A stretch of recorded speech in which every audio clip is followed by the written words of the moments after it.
Assalamualaikum warahmatullahi wabarakatuh. Bertemu lagi dengan channel kami Nizar Zulmi.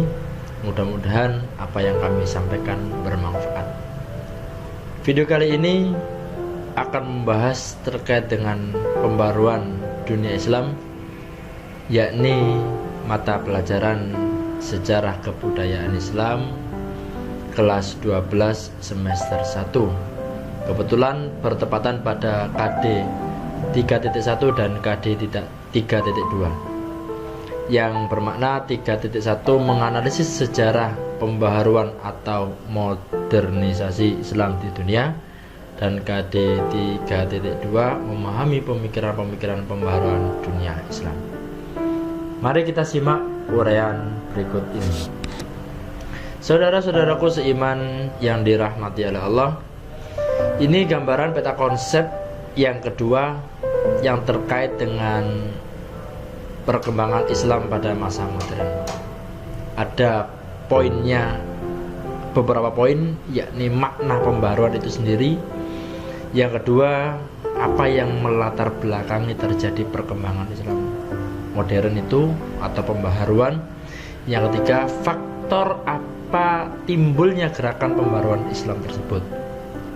Yang keempat, apa bukti kemajuan bangsa Barat sehingga membuat bangsa orang Islam membuat gerakan pembaharuan. Yang ketiga, apa motif bangsa Barat ingin menguasai negara Islam. Yang keenam, siapa saja para tokoh Islam modern yang berkembang pada saat itu. Dan yang terakhir, hikmah dari pembaharuan dunia Islam. Mari kita simak satu persatu. Yang pertama kita lihat ada pembaharuan. Coba kita zoom.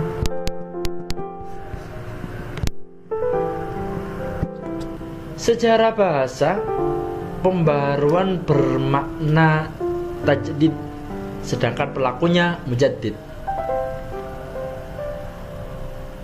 Yang dilakukan yakni menentukan hukum, tentu yang berasal dari Al-Quran, hadis, dan ijtihad.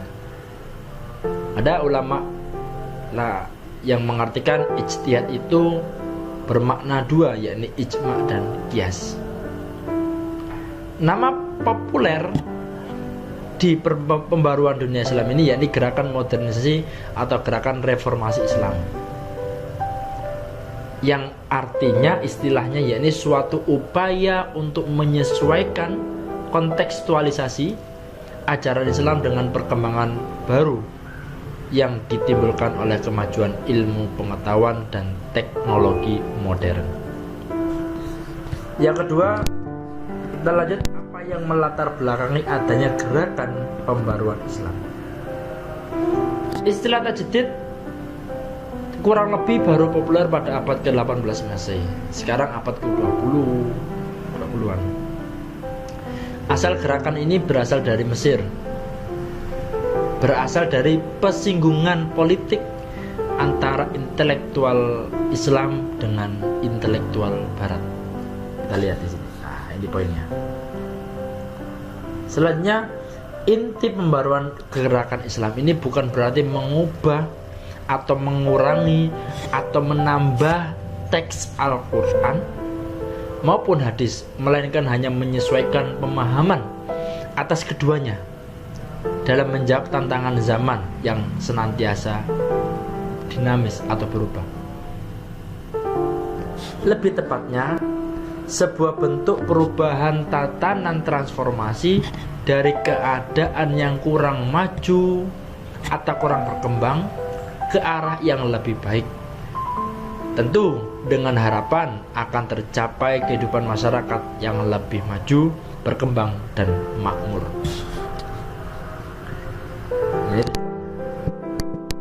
Hubungan negara Muslim dengan negara Barat sudah terjadi, bahkan mulai dari kerajaan Turki Utsmani. Sejak jatuhnya Mesir ke tangan Napoleon Bonaparte dari Perancis, disusul imperialisme terhadap negara Islam lainnya, akhirnya mengharuskan adanya sebuah gerakan yang semacam ini. Selanjutnya, faktor timbulnya gerakan pembaharuan Islam. Timbulnya adanya gerakan pembaharuan Islam yang pertama, yakni adanya sifat jumud. Sifat jumud itu stagnan. Stagnan itu berhenti. Artinya umat Islam pada masa itu pemikirannya stagnan, tidak update sebagaimana ulama-ulama terdahulu. Stagnan, berhenti. Cara belajarnya pun berhenti, tidak berkembang, dan bahkan kalah dengan negara-negara barat ketika itu. Apa sekarang demikian? Kita cross check jawabannya masing-masing. Nah, yang kedua, persatuan di kalangan umat Islam ketika itu mulai terpecah belah. Tentu kita sesuaikan dengan zaman sekarang. Bagaimana? Apakah umat Islam sekarang terpecah belah? Anda yang mampu menjawabnya.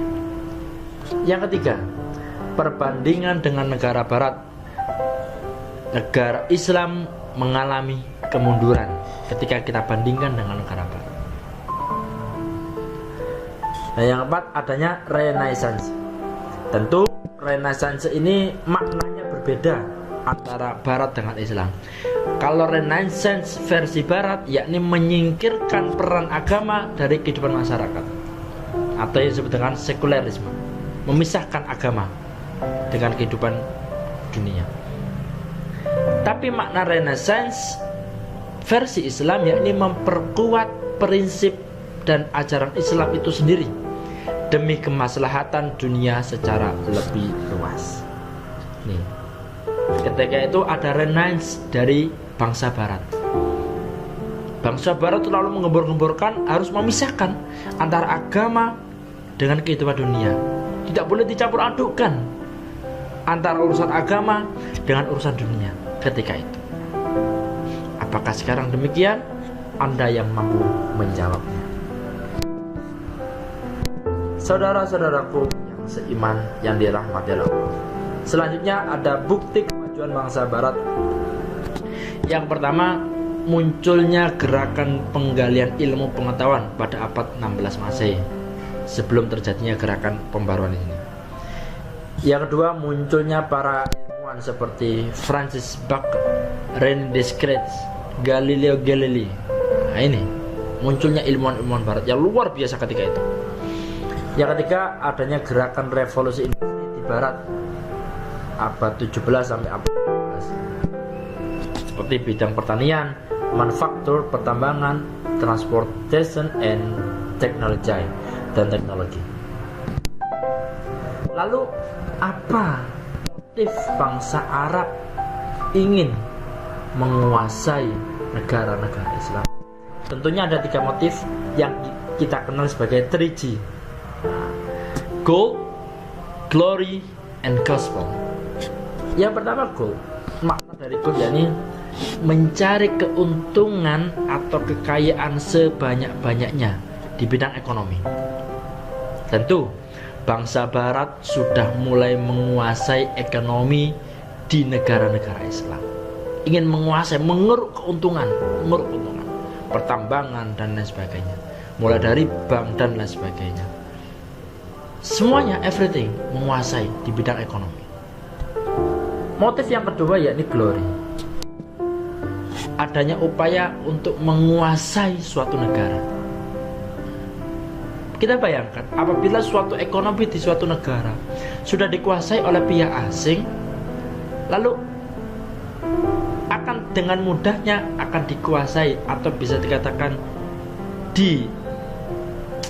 setir atau istilahnya dikendalikan oleh bangsa barat.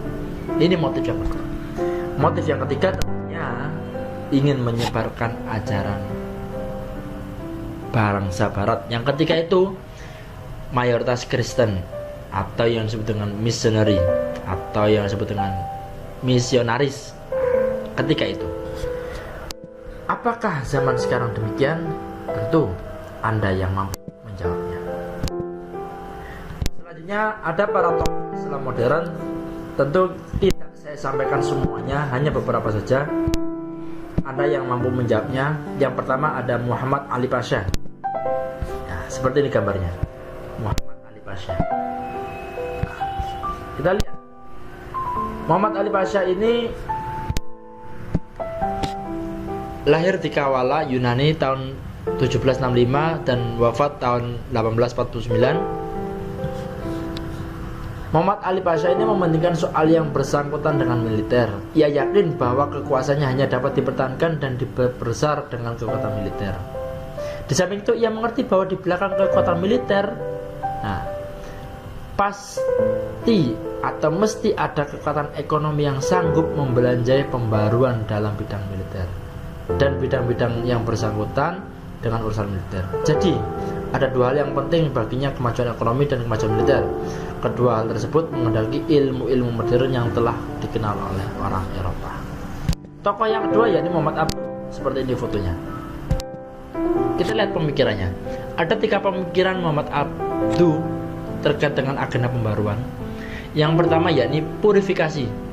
Purifikasi itu semacam pemurnian ajaran Islam yang fokus perhatiannya secara serius untuk menghindari hal-hal bid'ah, kufarat, dan seterusnya. Yang kedua, adanya reformasi pendidikan Islam. Muhammad Abduh ingin melakukan pembaruan di bidang pendidikan, reformasi. Utamanya ketika itu yang difokuskan yakni Al-Azhar ketika itu, Mesir. Yang ketiga, pembelaan atas Islam. Karya Risalah Tauhid yang ditulis Muhammad Abduh dimaksudkan untuk mempertahankan jati diri Islam. Nih, pembelaan atas Islam. Itu 3 pemikiran. Beliau lahir di Mesir tahun 1849. Tokoh yang ketiga yakni Muhammad Iqbal. Seperti ini fotonya. Muhammad Iqbal orang biasa, lahir tahun 1876. Muhammad Iqbal pemikirannya yakni yang pertama, ijtihad mempunyai kedudukan penting dalam pembaruan Islam dan pintu ijtihad tetap terbuka sampai kapanpun.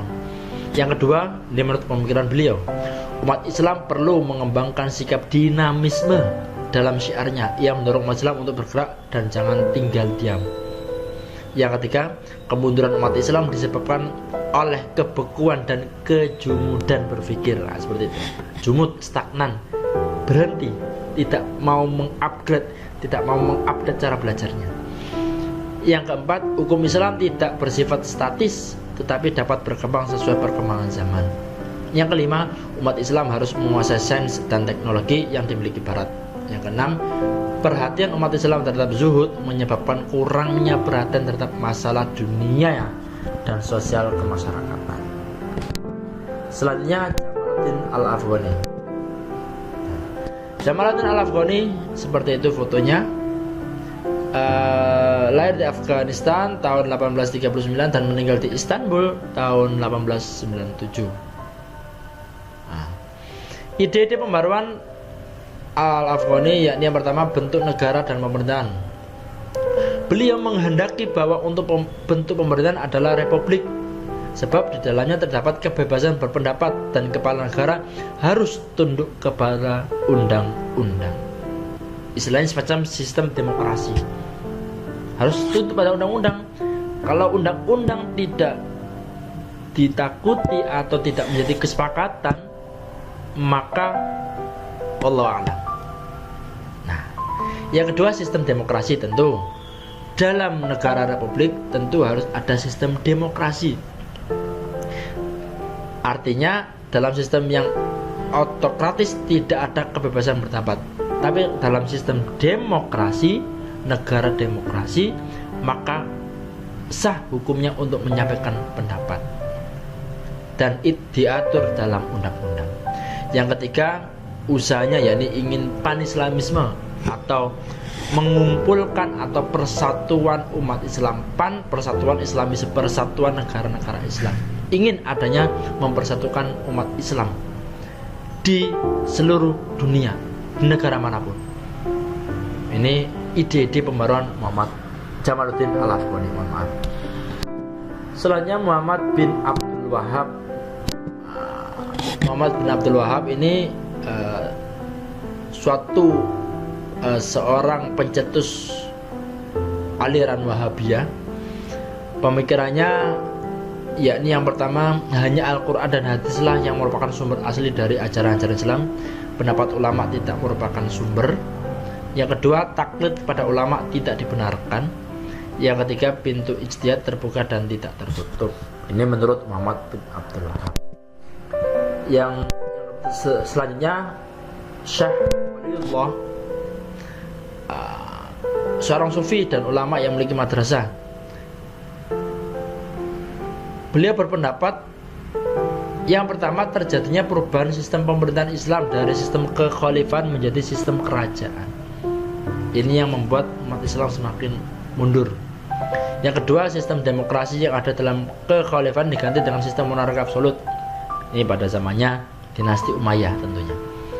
Yang ketiga, perpecahan di kalangan umat Islam yang disebabkan oleh berbagai pertentangan aliran dalam Islam. Dan yang keempat, adat istiadat dan ajaran bukan Islam masuk ke dalam keyakinan umat Islam. Perhatikan, adat istiadat dan ajaran yang bukan Islam masuk dalam keyakinan umat Islam. Ini yang berbahaya. Ini yang ditakutin oleh Syekh Waliullah. Lanjut, masih Syekh Waliullah. Selanjutnya ada Al-Tahtawi, pemikirannya. Yang pertama, ajaran Islam bukan hanya mementingkan soal akhirat, tetapi juga soal hidup di dunia. Yang kedua, kekuasaan raja yang absolut harus dibatasi oleh syariat. Raja harus bermusyawarah dengan ulama dan kaum intelektual. Yang ketiga, syariat harus diartikan sesuai dengan perkembangan modern. Yang keempat, kaum ulama harus mempelajari filsafat dan ilmu pengetahuan modern agar syariat dapat menyesuaikan diri di perkembangan zaman. Yang kelima, pendidikan harus bersifat universal. Misalnya, wanita harus memperoleh pendidikan yang sama dengan kaum pria. Tentu sudah terjadi pada zaman sekarang. Yang keenam, umat Islam harus dinamis dan meninggalkan sifat statis. Maka bagi anak-anak muda zaman sekarang, mari memperbarui cara belajar. Jangan stagnan, jangan berhenti, terus di-upgrade cara belajar Anda. Selanjutnya ya Rasyid Ridho. Seperti ini fotonya. Rasyid Ridho pemikirannya yakni sikap aktif dan dinamis di kalangan umat Islam harus ditumbuhkan. Yang kedua, umat Islam harus meninggalkan sikap dan pemikiran kaum Jabariyah. Yang ketiga, akal dapat dipergunakan untuk menafsirkan ayat dan hadis tanpa meninggalkan prinsip umum. Yang keempat, umat Islam menguasai sains dan teknologi jika ingin maju. 5. Kemunduran umat Islam disebabkan banyaknya unsur bid'ah dan gufarat yang masuk ke dalam ajaran Islam. Yang keenam, kebahagiaan dunia dan akhirat diperoleh melalui hukum yang diciptakan Allah. Yang ketujuh, perlu menghidupkan kembali sistem pemerintahan khalifah. Ini menurut Rasyid Ridho. Yang ke-8, khalifah adalah maksud khalifah yakni penguasa di seluruh dunia Islam yang mengurusi bidang agama dan politik. Selanjutnya, khalifah haruslah seorang mujtahid besar dengan bantuan para ulama dan menerapkan prinsip hukum Islam sesuai dengan tuntunan zaman. Itu pemikirannya. Yang terakhir yakni Sayyid Ahmad Khan. Berikut pemikiran Sayyid Ahmad Khan, yakni yang pertama, kemunduran umat Islam disebabkan tidak mengikuti perkembangan zaman dengan cara menguasai sains dan teknologi. Dan itu, wahai para pemuda, mari walaupun Anda belajar agama Islam, belajar apapun, mari tingkatkan sains dan teknologi, jangan sampai ketinggalan. Yang kedua, ia berpendapat bahwa manusia bebas berkehendak dan berbuat sesuai dengan sunatullah yang tidak berubah. Yang ketiga, sumber ajaran Islam hanya Al-Quran dan hadis. Yang keempat, ia menentang taklid dan perlu adanya ijtihad sehingga umat Islam dapat berkembang seiring dengan kemajuan ilmu pengetahuan dan teknologi modern. Yang kelima, ia berpendapat satu-satunya cara untuk mengubah pola pikir umat Islam dari keterbelakangan adalah pendidikan. Itu tadi para tokoh gerakan pembaruan Islam, tentu berserta pemikiran-pemikirannya. Jikalau pemikiran-pemikiran mereka tidak sesuai dengan prinsip Anda, tidak sesuai dengan pendapat Anda, mari kita sesuaikan bersama-sama. Yang terakhir, hikmah dari pembaruan Islam. Islam agama fitrah dan berkembang ke pelosok dunia, tidak melalui kekerasan maupun peperangan. Islam berkembang melalui hati nurani, bimbingan, kasih sayang, dan rahmatan lil alamin. Yang kedua, umat Islam terdorong untuk meningkatkan kualitas baik secara pribadi maupun umum agar mampu berperan dalam percaturan dunia yang semakin global. Yang ketiga, semakin yakin keimanan muslim akan kebenaran agamanya meskipun telah dihambat, dinodai, dan dihalangi dengan berbagai cara oleh mereka yang tidak menyukai Islam. Saudara-saudaraku seiman yang dirahmati oleh Allah, tadi sudah disampaikan terkait dengan gerakan Islam modern beserta para tokohnya. Mari kita introspeksi diri, mudah-mudahan apa yang dipelajari ini apakah sesuai dengan kehidupan kita yang sekarang, kehidupan kita sehari-hari, atau bagaimana kita menanggapinya. Kita sesuaikan dengan masing-masing kondisi. Bila ada kurangnya, kami mohon maaf. Tentunya kritik dan saran yang membangun akan membuat video-video yang bermanfaat kembali. Kurang dan lebihnya mohon maaf. Assalamualaikum warahmatullahi wabarakatuh.